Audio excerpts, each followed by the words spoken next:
Hey guys, so in my last video when I talked about the Eibach lift that I had installed in my 4Runner, a lot of you commented on the video and were telling me, hey Dan, you need to put more footage of the lift and the car. We really want to see how it looks like. So I know that I was in a bit of a rush when I was making that video, and so it totally slipped my mind. I totally forgot about it. So I'm gonna do a quick walk around, talk about the lift some more, and give you a really much better look of the lift and the of the car. So take a look, guys, and let me know what you think.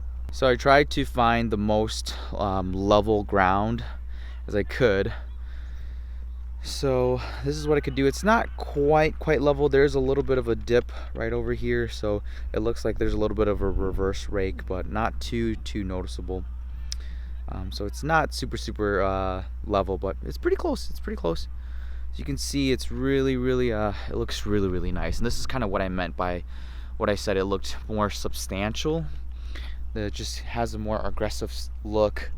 And I think once I get bigger tires and a better offset, the stance of the car is gonna look a lot better. So this is the wheel well. How it looks, you can see there's quite a bit of space, and I'm still on stock tires and wheels right now, so it does look, these guys look really flimsy, to be honest with you.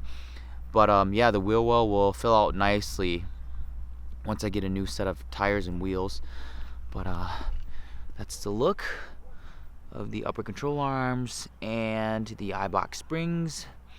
I will still continue to iterate, guys, that this has been a really good combination for me. It's looked great. It still handles well. I haven't noticed any major settling at all.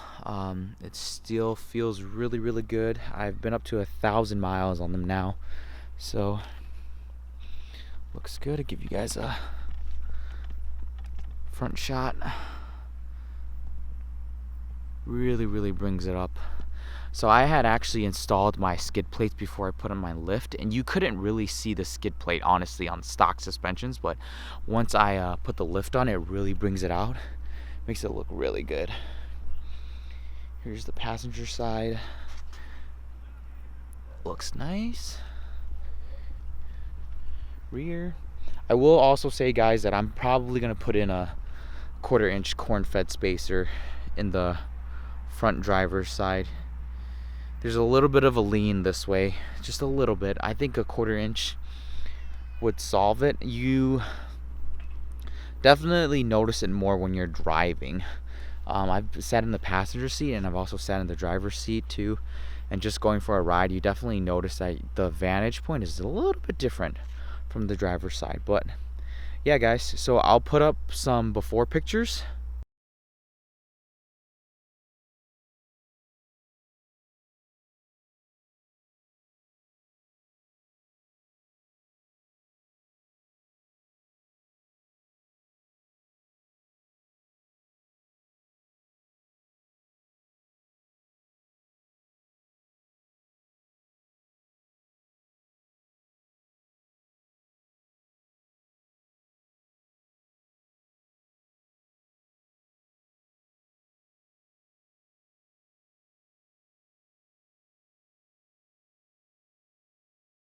And so those were the before pictures, and this is just another quick walk around of the after. So it looks much better. You know, gonna throw some beefy tires on there, and yeah, I think that'll be good. Okay, guys, so that is gonna conclude my walk around of the car with the lifts on there. So I just wanted to thank you guys all for subscribing to my channel. You know, I still am debating if I really want to stick to these like videos long term. I know I'm a fairly busy person, so I kind of do these on and off. My upload schedule is kind of here and there. You know, I make a video when I have time, and I don't put too much effort into them, so we'll see how things goes. I've noticed that I've gotten quite a bit of subscribers within the last couple weeks, so I'm really thankful for you all for watching my videos. And you know, if I am able to help you with anything, that's great. But yeah, I hope you guys enjoyed this video. Maybe, you know, I'll make another video here in a couple weeks. So thank you guys. See ya.